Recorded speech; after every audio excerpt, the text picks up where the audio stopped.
Itu sejak tahun 1990. Nah, sejak itu kemudian Afghanistan juga dikenal terjadi konflik yang kemudian juga tidak bisa dikatakan akar konflik itu adalah sifatnya itu konflik etnis. Nah, bagaimana kemudian Amerika kok terlibat? Nah, ini dari sisi sejarah kita bisa ketahui bahwa Amerika itu terlibat sejak 1998 ya. Amerika Serikat itu meluncurkan serangan rudal ya ke pangkalan militansi Afghanistan, terutama dalam pengejaran Osama bin Laden ya, yang waktu itu diduga melakukan pengeboman terhadap kedutaan Amerika Serikat di Afrika. Nah, kemudian pendudukan Taliban di Afghanistan itu menjadi legitimasi bagi AS, ya Amerika Serikat, dan negara sekutu untuk melakukan intervensi kemanusiaan di Afghanistan.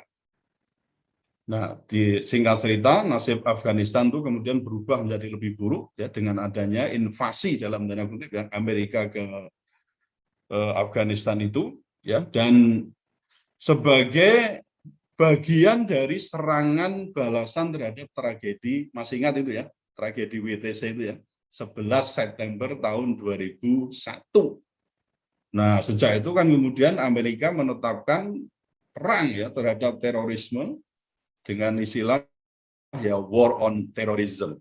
Ya, war on terrorism itu nanti kalau kita urut sampai sekarang itu turun-turun ya menjadi war on radikalisme ya, termasuk di negara kita itu juga termasuk itu ya, bahkan program pemerintah kita itu yang paling utama, yang core-nya itu adalah war on radikalisme. Itu sebenarnya turunan ketika war on terrorism sudah mulai agak lembek gitu ya, maka diperkecil lagi itu apanya jaringnya itu diperkecil lagi menjadi war on radikalisme. Nanti jangan kira berhenti di situ, turun lagi jaringnya supaya lebih kecil lagi apa? Nah, Anda tahu namanya RAN-PE ya.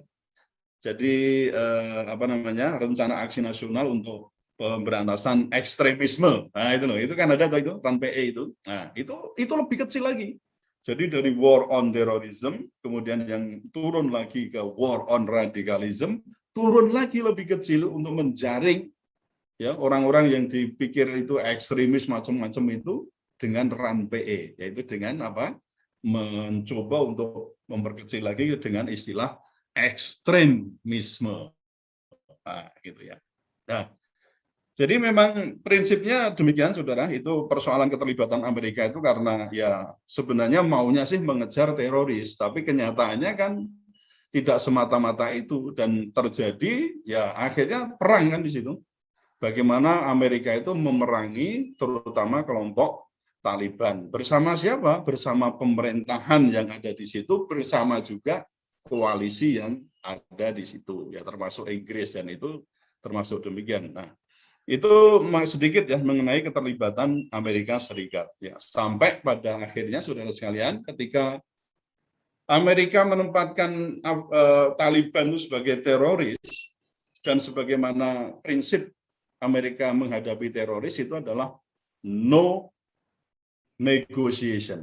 Nah, jadi dengan teroris itu prinsipnya no negotiation, no compromise. Itu ceritanya begitu. Tapi ketika sudah dalam perjalanan waktu, kira-kira tahun 2009 itu, sikap Amerika terhadap Taliban itu kemudian berubah dari yang disebut dengan apa itu teroris, kemudian menempatkannya sebagai separatis. Nah, jadi sudah berubah lagi, saudara sekalian. Jadi perubahan itu juga kemudian menempatkan Taliban itu tidak lagi, mestinya ya, tidak lagi sebagai teroris. Sehingga kan karena bukan sebagai teroris, akhirnya Taliban atau perwakilannya itu bisa ke beberapa negara, bahkan di Indonesia juga ada perwakilan, bisa pergi kemana-mana karena bukan teroris. Coba kalau masih distempeli sebagai teroris, itu nggak bisa Taliban itu kemana-mana. Mesti dengan ya cara-cara sembunyi-sembunyi dan seterusnya itu. Nah, kemudian saudara sekalian, perang di Afghanistan ya melawan taruhlah mulai dari Uni Soviet sampai Amerika. Amerika sendiri itu kan mengalami perang di Afghanistan itu mungkin melebihi yang terjadi di Vietnam. Ini lama sekali, bahkan antara 20 sampai 21 tahun. Itu perang. Nah, tentu dalam hal ini dari sisi hukum, mestinya karena ini anggapannya bukan sebagai balasan terhadap terorisme saja atau balasan terhadap kelompok tertentu, tapi ini sudah dalam tanda kutip sudah dinilai perang, mestinya hukum humaniter, ya, hukum perang itu mestinya juga diterapkan. Nah, sampai sekarang kan kita juga nggak tahu nih apakah hukum humaniter itu diterapkan di Afghanistan. Menurut berita-berita yang saya baca, hukum humaniternya itu belum diterapkan. Nah, itu nanti akan menjadi hal yang mungkin rekomendasi saya ya nanti di akhir. Nah, mestinya memang itu nanti ada hukum perang itu untuk diterapkan. Jadi kan setiap perang itu tidak semuanya dijalankan secara adat gitu. Kalau orang Islam punya adat perang. Kalau orang yang tidak punya adat, maksudnya tidak punya background agama atau taruhlah ketuhanan gitu ya, tentang keyakinan pada Allah dan seterusnya, itu bagaimana mereka punya adab.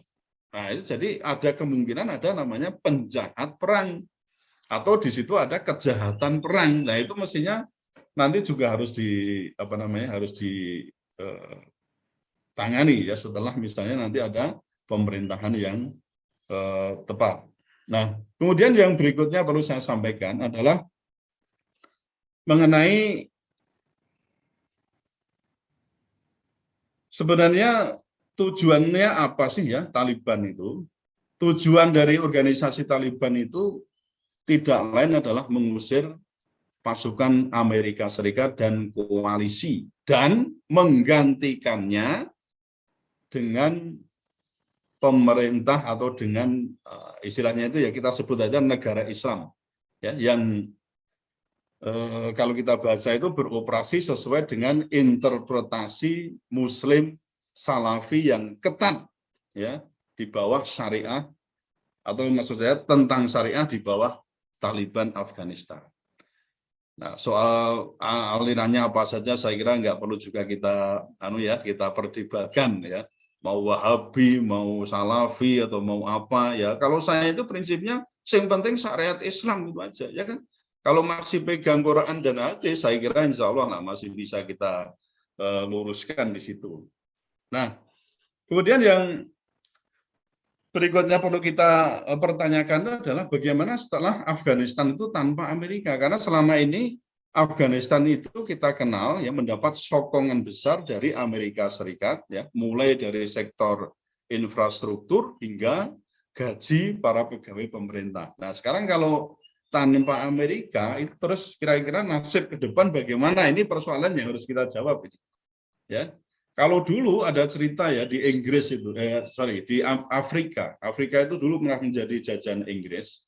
Ketika Inggris di Afrika, hukum Afrika sudah ada dan itu banyak dimanfaatkan oleh para pejabat. Taruhlah itu hukumnya bolong-bolong.